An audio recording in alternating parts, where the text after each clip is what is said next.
വിനിത, ഈ കുറേ കാലങ്ങളായിട്ട് ഇടയ്ക്കിടയ്ക്ക് വലിയ പ്രശ്നങ്ങൾ, സുരക്ഷാ പ്രശ്നങ്ങളൊക്കെ തന്നെ അവിടെ ഉണ്ടായിരുന്നു. തുടർച്ചയായിട്ടുള്ള ആക്രമണങ്ങൾ അല്ലെങ്കിൽ ഭീകരർക്കായിട്ടുള്ള തെരച്ചിൽ ഇതൊക്കെ നടന്നിരുന്നതിൽ നിന്ന് വ്യത്യസ്തമായി കഴിഞ്ഞ കുറേ കാലങ്ങളായി നമ്മൾ മലയാളികൾ ഉൾപ്പെടെ എപ്പോഴും വിനോദസഞ്ചാരത്തിന് പോകുന്നത് ഈ ജമ്മു കശ്മീർ ഏരിയയിലേക്കാണ്. കാരണം നമുക്കറിയാം, അതിമനോഹരമായ ഭൂമിയിലെ സ്വർഗം എന്നൊക്കെ പണ്ട് വിശേഷിപ്പിച്ചിരുന്ന ഒരിടമാണ്. ഇപ്പം ഈ ബൈസരൺ വാലി തന്നെയാണെങ്കിലും വളരെ മനോഹരമായ ഒരു പ്രദേശം. അവിടേക്ക് വിനോദസഞ്ചാരികൾ ധാരാളം എത്തുന്നു. അവിടെ തീർച്ചയായിട്ടും അവിടെ സുരക്ഷ ശക്തമായിരിക്കും. പക്ഷേ ഈ സൈനിക വേഷത്തിൽ എത്തിയ ഈ ഭീകരർ, അതുകൊണ്ട് തന്നെയായിരിക്കാം ഒരുപക്ഷെ അവരെ പെട്ടെന്ന് അങ്ങ് തിരിച്ചറിയാൻ കഴിയാതെ പോയത്. സൈന്യമാണെന്നുള്ള ഒരു ധാരണ അവർക്ക് എവിടെ കടക്കുമ്പോഴും ഉണ്ടായിരുന്നു.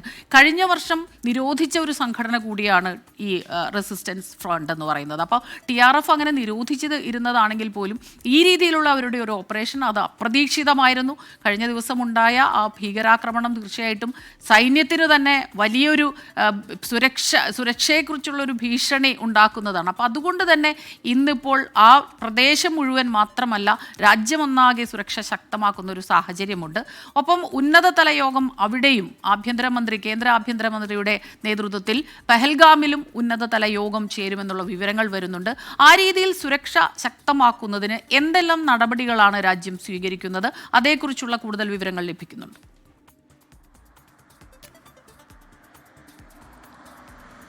സ്മിത, 2019 ശേഷം നടന്ന ഏറ്റവും വലിയ ഭീകരാക്രമണമാണ് ഇപ്പോൾ പെഹൽഗാമിലേതെന്ന് നമുക്ക് പറയാം. സ്മിത സൂചിപ്പിച്ചതുപോലെ മനോഹരമായിട്ടുള്ളൊരു താഴ്വാരയാണ് അവിടെ. ആ താഴ്വാരമാണ്. അതുകൊണ്ട് ഈ വിനോദസഞ്ചാരികളൊക്കെ, നിരവധി ആളുകൾ അവിടെ എത്തിച്ചേരുന്ന മേഖലയാണ്. ഈ കുതിരസവാരിക്കും മറ്റുമായി അവിടെ എത്തിയാൽ അവിടെ ഈ പരിക്കേറ്റ ആളുകളെ പോലും അവിടെ നിന്ന് പെട്ടെന്ന് പുറത്തേക്ക് എത്തിക്കുക എന്ന് പറയുന്നത് അത് നേരിട്ടിരുന്ന ഏറ്റവും വലിയൊരു പ്രതിസന്ധി കൂടി തന്നെയായിരുന്നു ആ ഘട്ടത്തിൽ.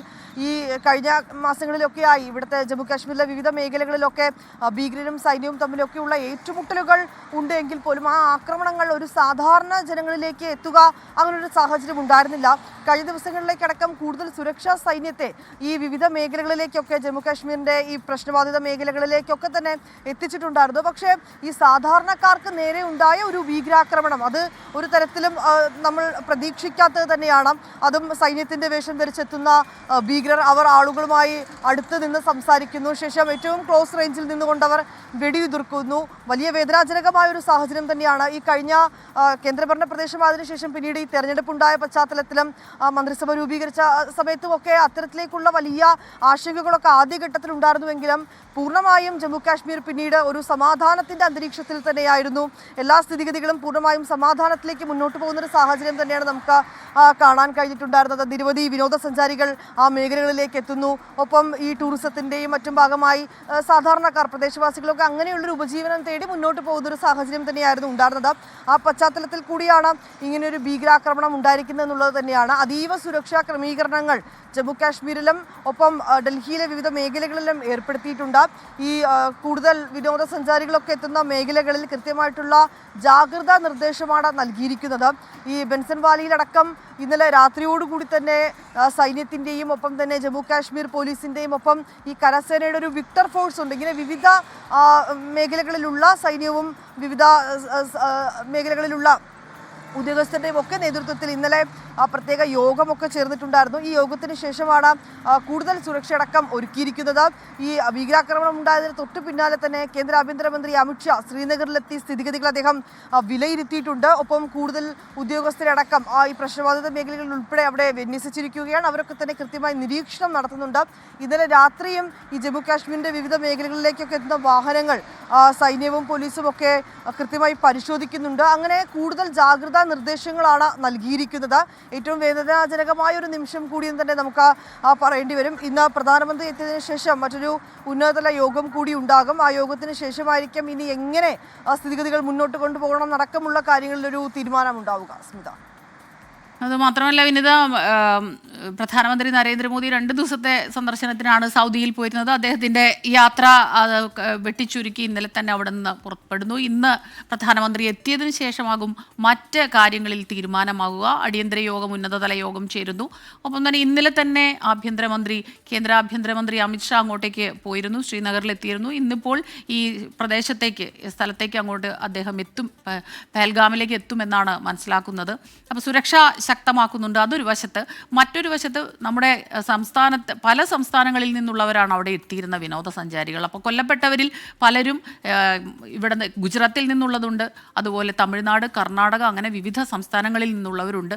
നമ്മുടെ കേരളത്തിൽ നിന്ന് തന്നെയാണെങ്കിലും നാവിക സേന ഉദ്യോഗസ്ഥൻ കൂടി ഉണ്ടായിരുന്നു. അദ്ദേഹമാണെങ്കിൽ വിവാഹം കഴിഞ്ഞിട്ട് ദിവസങ്ങളായിട്ടുള്ളൂ. കൺമുന്നിൽ വച്ച് ഭർത്താവ് കൊല്ലപ്പെടുന്നത് കണ്ടിരുന്ന അവരുടെ ചിത്രങ്ങളൊക്കെ തന്നെ, ഹൃദയഭേദകമായ ചിത്രങ്ങളൊക്കെ തന്നെ നമ്മൾ കണ്ടിരുന്നു. അപ്പോൾ ആ രീതിയിൽ അവരെ അവിടെ നിന്ന് സുരക്ഷിതമായി നാട്ടിലേക്ക് എത്തിക്കുക എന്നുള്ള ഏറ്റവും അടിയന്തരമായ നടപടി. ഒപ്പം തന്നെ മൃതദേഹങ്ങളും നാട്ടിലെത്തിക്കണം. അതത് നാടുകളിൽ ബന്ധുക്കൾ എല്ലാവരും തന്നെ, നമ്മൾ ഇടപ്പള്ളിയിൽ നിന്നുള്ള വിവരങ്ങളൊക്കെ വിഷ്ണു സുരേഷ് പങ്കുവയ്ക്കുകയായിരുന്നു. അതുപോലെയാണ് ബന്ധുമിത്രാദികൾക്കും സുഹൃത്തുക്കൾക്കും ഒക്കെ എത്ര പ്രിയപ്പെട്ട മനുഷ്യരാണ്. അവർ എത്ര സന്തോഷത്തോടെ യാത്ര പോയതായിരിക്കും. അവിടെ ചെന്നിട്ടുണ്ടായ ഈ സംഭവങ്ങളൊക്കെ തന്നെ ഇനി ജീവിതകാലം മുഴുവനും മനസ്സിലൊരു മുറിവായി കിടക്കുന്ന അത്രയും ഭീകരമായ ദൃശ്യങ്ങൾക്കാണ് ഈ കൂടെ ഉണ്ടായിരുന്നവർ സാക്ഷിയായിട്ടുള്ളത്. അപ്പോൾ ആ രീതിയിൽ അവരെ സുരക്ഷിതമായി ഇങ്ങോട്ടേക്ക് എത്തിക്കുക എന്നുള്ള നടപടികൾ അത് എങ്ങനെയായിരിക്കും? കാരണം ബന്ധുക്കൾക്കൊന്നും എപ്പോഴാകും എത്തുക എന്നുള്ള വിവരങ്ങൾ ലഭിച്ചതായി നമുക്ക് അറിവില്ല. ആ രീതിയിൽ വിവരങ്ങൾ ലഭിക്കുന്നുണ്ടോ വിനിത?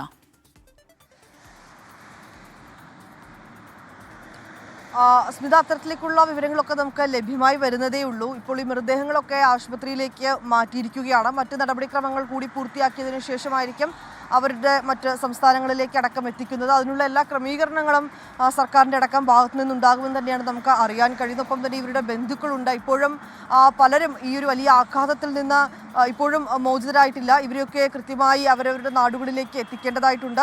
അതിൻ്റെ നടപടിക്രമങ്ങളൊക്കെ തന്നെ ഇന്നുണ്ടാകുമെന്ന് തന്നെയാണ് നമുക്ക് മനസ്സിലാക്കാൻ കഴിയുന്നത്. ഒപ്പം ഈ പരിക്കേറ്റ് ചികിത്സയിലടക്കം വിവിധ ആശുപത്രികളിൽ കഴിയുന്നവരുണ്ട്. ഇവർക്ക് കൃത്യമായിട്ടുള്ള ചികിത്സാ സഹായം അടക്കം ലഭ്യമാക്കണമെന്നൊക്കെ ഇന്നലെ നിർദ്ദേശം നൽകിയിട്ടുണ്ടായിരുന്നു.